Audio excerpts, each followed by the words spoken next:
Ada 301 wilayah kerja yang sudah selesai eksplorasi belum jalan-jalan. Sekarang kita kasih ultimatum. Kalau enggak kita cabut. Ya mohon maaf berkali-kali saya kasih tahu seperti Impex. Impex itu di Blok Masela 26 tahun sudah konsesinya ada enggak jalan-jalan. Tapi begitu surat cinta kita kasih, alhamdulillah sekarang udah mulai jalan. Investasinya sekitar 18 miliar US dollar dan sekarang udah mulai jalan. Jadi saya pikir ini yang akan kita lakukan ke depan. Di samping itu kita akan mengaktifasi dan melegalkan sumur-sumur rakyat yang sebelum Indonesia merdeka sudah ada. Kurang lebih sekitar 45.000 sumur. Dan itu sumber pendapatan yang langsung turun ke rakyat karena kita menahan Gini rasio. Jadi uang juga harus berputar di bawah. Jangan sampai ada persepsi bahwa usaha minyak, hulu migas itu hanya milik pengusaha-pengusaha besar, hanya milik BUMN dan hanya milik saudara-saudara kita dan investor asing. Tapi juga harus kita jalankan pasal 33 dengan baik agar rakyat juga mendapatkan hak yang sama dengan perusahaan-perusahaan yang lain. Itu Bapak Ibu semua menyangkut dengan minyak. Tantangan kita apa ke depan? LPG. LPG kita konsumsinya sekitar 8,5 juta ton per tahun. Kita punya industri dalam negeri kita itu hanya kurang lebih sekitar 1,6 juta. Jadi kita masih impor sekarang 7 juta sampai 7,5 juta ton. Kalau kita mau tunggu kita punya hasil gas untuk kita bangun LPG, nggak mungkin terjadi karena kita lebih banyak C1, C2, C3, C4 kita nggak punya. Maka mau tidak mau kita harus membangun hilirisasi dengan substitusi impor dengan memakai batu bara, DME.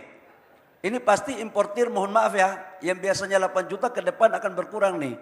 Supaya membantu Pak Menteri Purbaya supaya subsidinya bisa turun gitu. Nah, yang berikut bagaimana tentang transisi energi. Bapak Ibu semua, di RUPTL kita sekarang untuk 2025 sampai dengan 2035 kita 50 gigawatt itu kita dorong dengan memakai energi baru terbarukan. Baik air, kemudian matahari. Kok slide-nya nggak ada ya? Ini pangkat tambah turun lagi nih kelihatannya. Nah, bukan ini. Sebelumnya. Dengan total investasi kurang lebih sekitar 1.650 triliun. Nah teman-teman pengusaha ini bisa dipakai nih. Teman-teman perbankan ini captive karena akan dibeli oleh pemerintah. Jadi ini peluang-peluang yang menjadi trigger pertumbuhan ekonomi kita ke depan. Jadi kalau teman-teman perbankan nasional nggak membiayai ini, pasti perbankan asing dengan bunga yang lebih murah akan masuk. Dan itu pasti begitu uang masuk, keluar lagi ke sana. Dan ini yang kita tidak inginkan.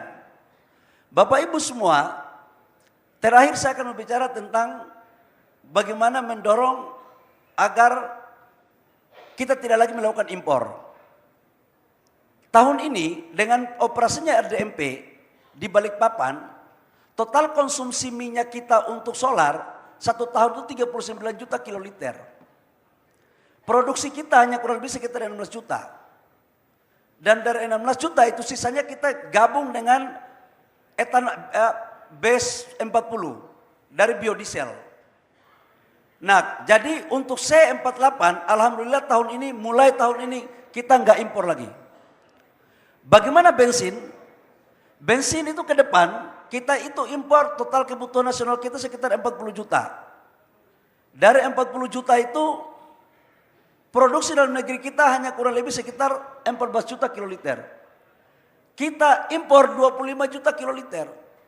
Sampai ayam tumbuh gigi, kalau enggak kita kreatif untuk melakukan ini, enggak akan bisa kita dalam negeri semua. Maka kita akan lakukan adalah di samping kita naikkan lifting, kita akan dorong namanya etanol E20 2028. Dengan demikian akan mengurangi impor kita. Semua desain besar ini kita akan dorong, terakhir nanti kita tinggal impor tingkat crude-nya saja. Barang-barang jadinya semua ada di dalam negeri, termasuk aftur. Aftur kita akan dorong 2026, itu tidak lagi kita melakukan impor. Termasuk bensin yang RON 92, 95, 98. Ini Bapak Ibu semua, dan ini Pertamina yang sama-sama kita bangun, dan untuk storage-nya juga sekarang kita lagi bangun.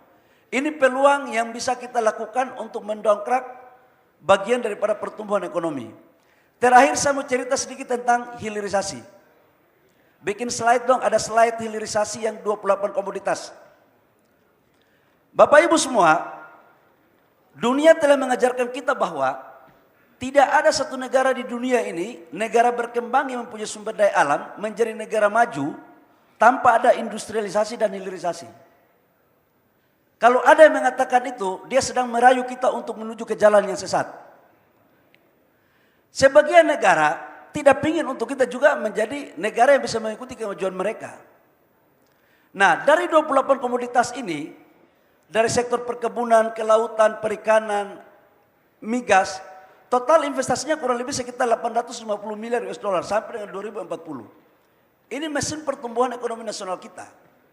Saya mengambil satu contoh ketika saya masih Menteri Investasi, sebelum Bang Rosan, abang saya ini, kita pernah menyetop ekspor ore nikel. Total ekspor nikel kita tahun 2018-2019 itu hanya 3,3 miliar US dollar. Dan kemudian begitu kita ekspor, kita melarang ekspor, di 2024 itu total ekspor kita sudah mencapai 34 miliar US dollar. 10 kali lipat hanya dalam waktu 5 tahun.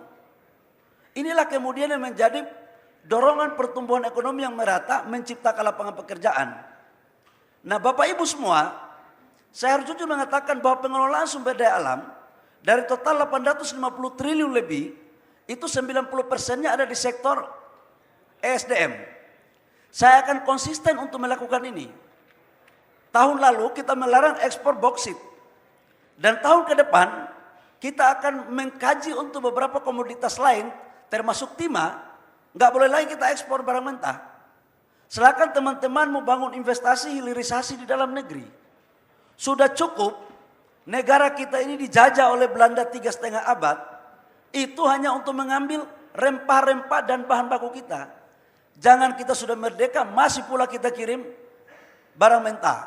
Ya, saya mohon maaf menceritakan ini bagian daripada sejarah.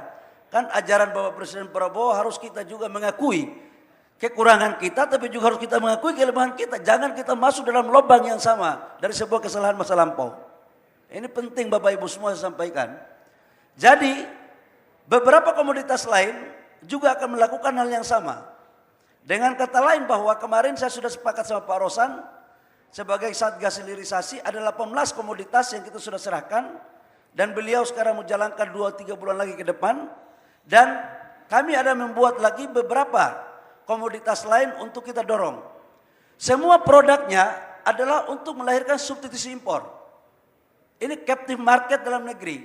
Nah, ini kesempatan perbankan untuk membiayai. Jangan sampai kalian tidak biayai lagi, nanti dikirain hilirisasi itu hanya nilai tambahnya dikuasai oleh teman-teman kita dari luar negeri. Saya pikir itu demikian Pak Menko, karena waktunya 10 menit selesai. Terima kasih.